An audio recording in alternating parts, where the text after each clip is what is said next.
I grew up knowing one thing for certain. In my family, I was invisible. My parents didn't hate me, they just never really saw me. All their love, all their pride, all their attention was wrapped around my brother, Daniel. He was the golden child, the one who could do no wrong, even when he did everything wrong. Meanwhile, I was the kid who played by the rules. I studied hard, kept my head down, never asked for much. If Daniel got a C on a test, Mom would say, "At least you tried, sweetheart." When I came home with straight A's, the response was, "Don't brag, it's not polite." Birthdays. Daniel got bikes, video game consoles, surprise parties. I got sweaters 2 sizes too big and cakes that looked like afterthoughts. When I tried to speak up once, Dad cut me off. "Don't start drama. Be grateful you got anything at all." That phrase, "be grateful," burned into me like a brand. As we grew older, the gap only widened. Daniel crashed cars, dropped out of college, even moved back home after quitting his 3rd job in a year. My parents called it finding his path. When I graduated with honors and landed a steady job, they barely showed up at the ceremony. I can still picture the empty seats they promised to fill. And yet, I kept giving. Holidays, I'd buy thoughtful gifts, always thinking maybe this time they'd notice me. Instead, they'd gush over whatever cheap gadget Daniel wrapped up last minute. I was background noise in my own family, a supporting character in Daniel's endless spotlight. But what broke me wasn't the forgotten birthdays or the quiet graduations. It happened the night Daniel announced his engagement. We were all gathered in the living room when he dropped to one knee in front of his girlfriend. My parents cried like it was the most beautiful moment in the world. And then, right in front of me, my mother whispered, "Finally, someone's making this family proud." Something inside me cracked that day. Proud. After everything I'd done, I had never once earned that word. I went home, sat in the dark, and decided something for the first time in my life. My wedding would not be their show. They had chosen Daniel all my life. This time, I would choose myself. When I first met Emma, I didn't tell her about my family. Not because I was ashamed of her meeting them, but because deep down, I knew exactly what would happen. I'd seen it too many times before. The comparisons, the subtle digs, the way my parents would shine all their charm on Daniel and leave me standing in the corner like a guest at my own dinner. Emma noticed quickly, though. She has this way of looking right through me, like she can read the thoughts I try to bury. One evening, when she caught me staring too long at her bookshelf, lost in my own storm, she asked gently, "Do they hurt you, or do they just forget you?" It was the kind of question that makes your chest tight. I wanted to say both. Instead, I said, "They've always had a favorite, and it's not me." She reached for my hand and squeezed it. "Then let's build a life where you don't need their approval." That was Emma. She never pressured me to explain, never forced me to drag old wounds into the light. But she gave me space to breathe, to imagine a future where family meant choice, not obligation. When I proposed to her, on a quiet hike overlooking the lake, just the two of us, she cried, yes. But she also laughed through the tears and whispered, "Please tell me we don't have to invite your brother." It was a joke. But it wasn't. The truth was, I wanted my wedding to be ours, not another performance where Daniel stole the spotlight. I didn't want to stand at the altar, heart racing, only to see my parents rolling their eyes at my vows while beaming at my brother across the aisle. So when Emma and I sat down to plan, the idea came naturally. A small ceremony, only people who truly loved us. Friends who'd been there through thick and thin. Her parents, who had treated me with more warmth in 2 years than my own had in 30. No show, no spotlight, no golden child. Still, the thought nagged at me late at night. What would my parents say if they found out? Would they call me ungrateful? Would they accuse me of tearing the family apart? The words were already etched in my memory, just waiting to be thrown. But every time doubt crept in, I remembered Emma's hand in mine, her voice steady. We don't owe them your happiness. That's when I knew, this secret wasn't about revenge. It was about freedom. Keeping the secret wasn't easy. Planning a wedding means dozens of details, and every phone call from my parents was a test of willpower. They'd ask the usual questions. How's work? Are you eating enough? But I could hear it in their tone. The conversation was just filler until Daniel's name came up. Your brother's promotion is coming any day now, Mom bragged once. He's just such a natural leader. I bit my tongue. Daniel had been fired 3 months earlier. I knew because he'd asked me for rent money. But in my parents' world, Daniel never failed. He just transitioned. Dad, meanwhile, called me the steady one. It was meant as a compliment, I suppose. But the way he said it, it sounded more like the boring one.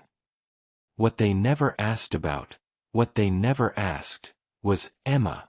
They didn't know we were engaged. Didn't ask if she made me happy.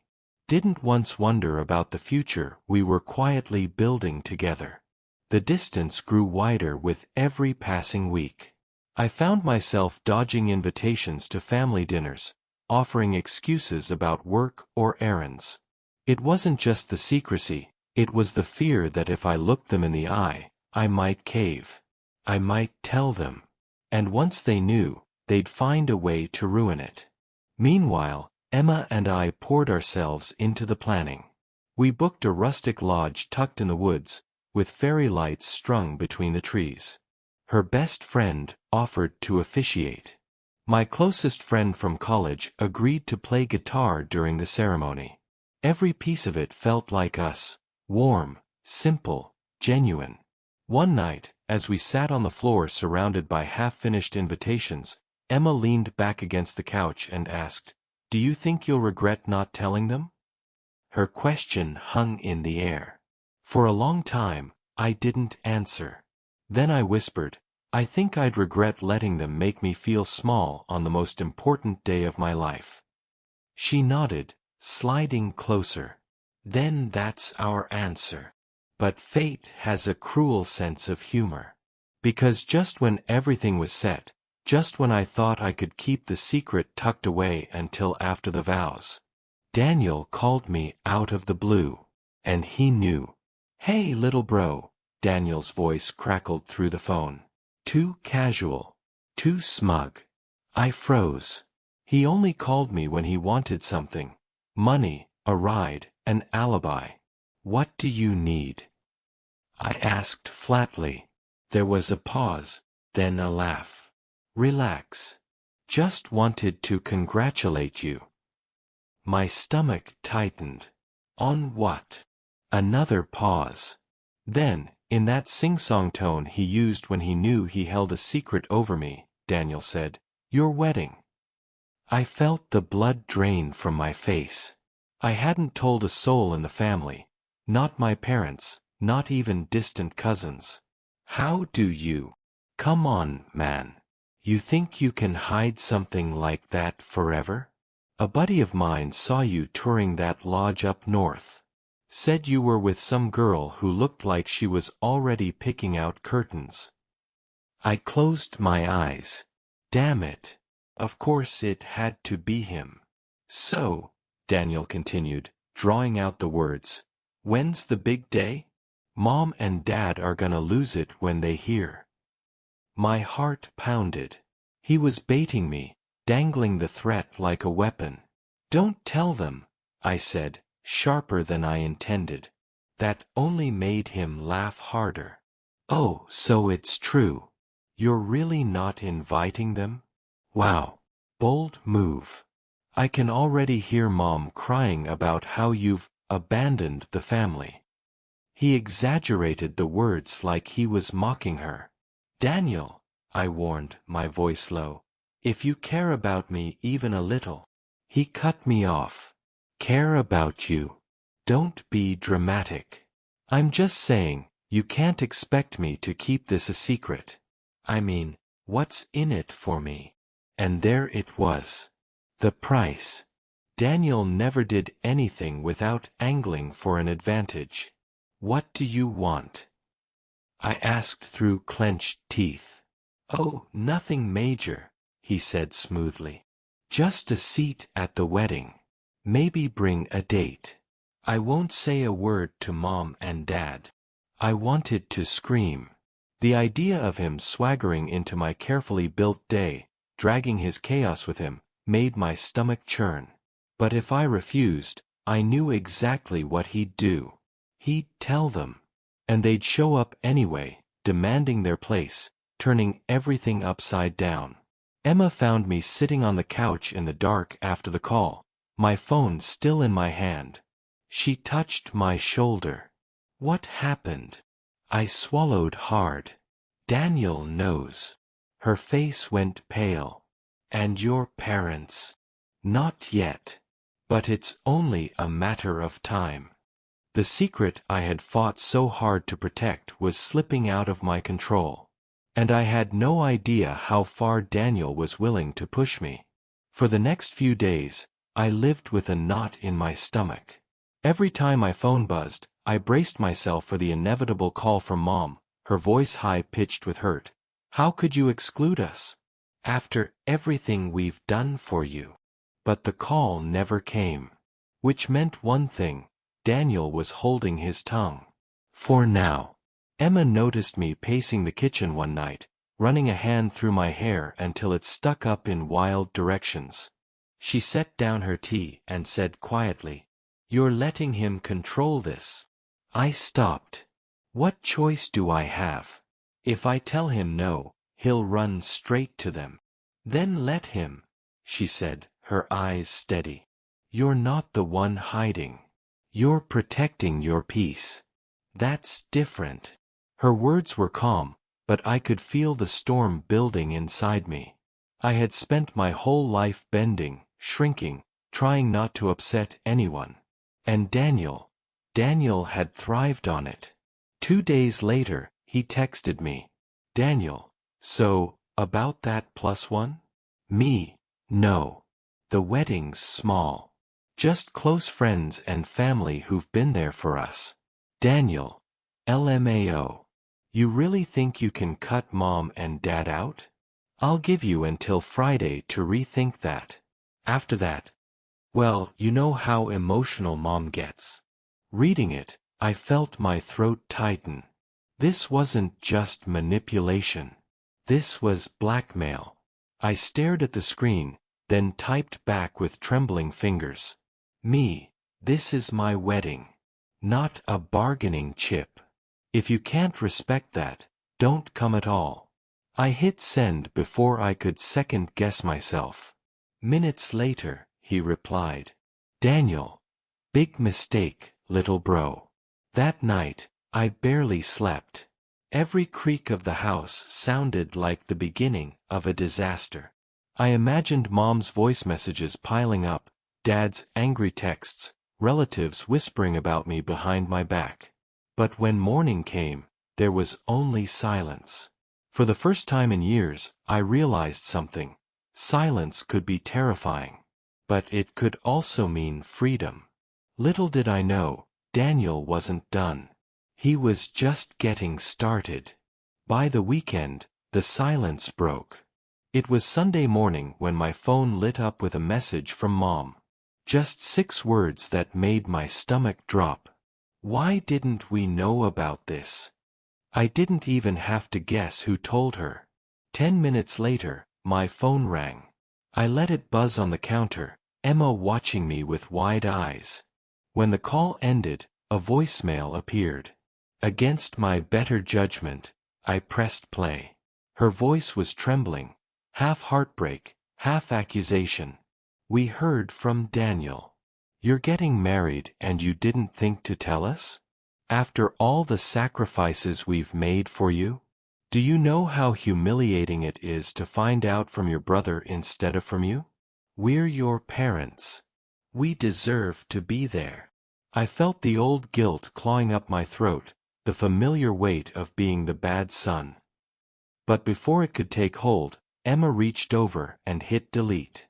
You don't owe them your joy, she whispered. Still, it didn't stop there. Dad called next, his voice clipped and sharp. Son, this isn't just about you. Family is family. You can't just erase us from your life because you're holding some childish grudge. Childish grudge. The word stung, because that's exactly how they always painted me. Overly sensitive, dramatic, never justified in my pain. By evening, the texts were flooding in. Cousins I hadn't spoken to in years suddenly chimed in with, "Your mom is devastated. Don't punish them like this. Family is all we have." It was coordinated. Daniel had lit the match, and now the fire was spreading. Emma sat beside me on the couch, scrolling through her phone. "They're trying to make you the villain," she said softly. I buried my face in my hands. What if they show up? What if they crash the wedding? Emma was quiet for a moment, then lifted my chin. Then we'll remind them it's not their stage. Her calmness steadied me, but deep down, a fear I'd never admitted took root. Maybe she didn't fully grasp what they were capable of. Because if there was one thing I knew for certain, it was this. My family didn't lose gracefully. And I had just challenged their favorite son's throne. The week of the wedding arrived, and with it came a strange mix of joy and dread. On one hand, Emma and I were finalizing details. Flowers, music, last-minute fittings. On the other hand, I couldn't shake the image of my parents storming into the ceremony, Daniel smirking behind them like he'd orchestrated the whole thing. 2 days before the wedding, it happened. A knock at the door, loud, impatient. Emma froze halfway through tying ribbons around the programs. I peeked through the curtain. It was my parents. I opened the door just enough to step outside. My mother's face was red from crying. My father's jaw was set like stone. Daniel leaned casually against their car, arms crossed, a grin tugging at his lips. "Why?" Mom demanded before I could speak. "Why would you keep something like this from us?" I swallowed hard. Because I wanted a wedding without drama. Without being compared. Without being invisible on my own day. Her eyes widened, as if I'd just slapped her. Invisible? We've done everything for you. I laughed bitterly. Everything for Daniel, you mean? Do you even remember the last time you told me you were proud of me? Dad stepped forward, his voice sharp. Enough. We're your parents. This isn't optional. We will be at your wedding. Something inside me snapped. Years of being the quiet, obedient son boiled over. "No," I said, my voice steady but shaking with anger underneath. "You don't get to dictate this. Not anymore." Daniel clapped slowly, mockingly. "Wow. Look who finally grew a spine." Emma appeared in the doorway behind me, her hand resting lightly on my back. Her presence grounded me, reminded me why I was doing this. "This isn't about revenge," I told them. "It's about peace. You've made it clear my happiness only matters when it revolves around Daniel. Not this time." Mom's lips trembled. Dad's face turned scarlet. Daniel just smirked, like he'd already won. "We'll see about that," Dad muttered before turning back toward the car. As they pulled away, Emma slipped her hand into mine. "They'll try something," she whispered. I nodded, heart pounding. I know. And I was right. Because the next day they did. The morning before the wedding, I got a call from the lodge where we had booked everything. At first, I thought it was a routine check-in. But the manager's voice carried unease. "Sir," he began carefully, "we had someone call earlier today claiming to be your father. He insisted we add 6 more seats to the guest list under his name. He was quite forceful." My stomach dropped. "And did you?" "No," the manager assured me quickly. "Your fiancé made it clear this was an intimate event. But I thought you should know, he said he intends to come, whether he's invited or not." I thanked him, hung up, and sat in silence. Emma was arranging flowers nearby, humming softly to herself. When I told her, the color drained from her face. "So they're going to crash it," she said flatly. I nodded. "It's exactly what Daniel wants, chaos." That evening, we gathered our closest friends, the ones who would stand by us. I explained what might happen, my voice low but firm. "If they show up, I don't want a scene. Just keep them outside. This is our day, not theirs." One of my friends, Mark, clapped me on the shoulder. "Don't worry. We've got you. No one's ruining this wedding." Still, when I lay in bed that night, I barely slept. Every shadow outside the window felt like a warning. I imagined Mom's tear-streaked face, Dad's booming voice, Daniel's smug grin as he turned my wedding into another family circus. But in the middle of my spiraling thoughts, Emma whispered into the dark, "Tomorrow, we'll say our vows. Just you and me. That's what matters." Her words anchored me. For the first time in weeks, I let myself believe it could still be perfect. But deep down, I knew, if my family showed up, I'd have to make a choice that couldn't be undone. And they did show up. The day of the wedding dawned crisp and clear. The lodge glowed under strings of lights, the air carried the scent of pine, and for a brief moment, everything felt exactly as it should. Calm, sacred, ours. Emma walked down the aisle in her simple ivory dress, her smile radiant, her eyes fixed only on me.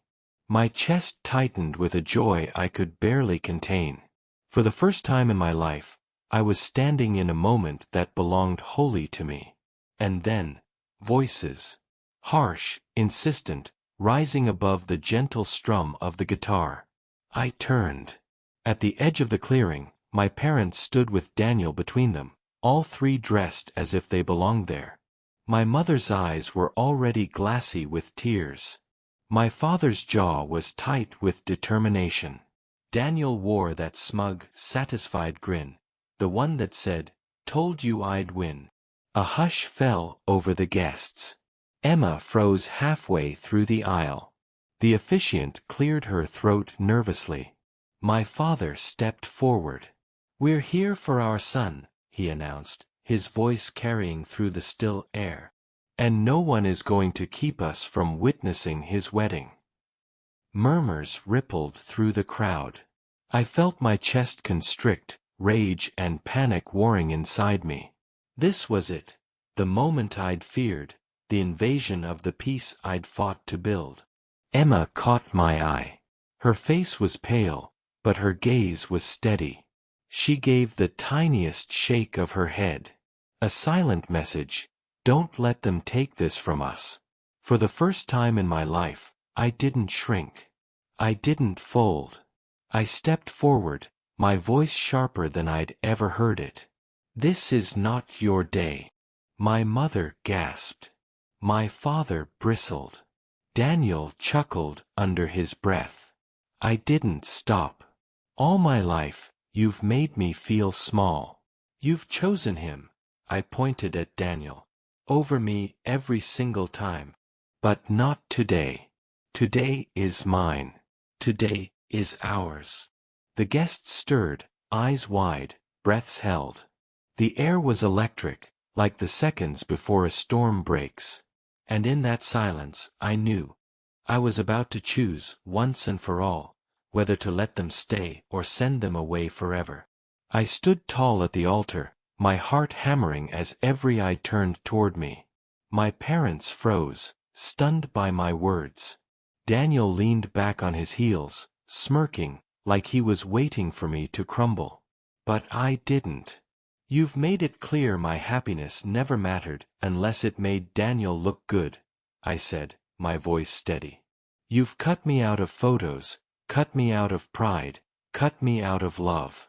And now you expect to walk in and claim this moment. My father's face flushed red. We're your family. We deserve. No, I cut him off. The word cracked through the air like thunder. Family shows up. Family celebrates you. Family doesn't make you feel invisible in your own life. You don't get to claim that title today.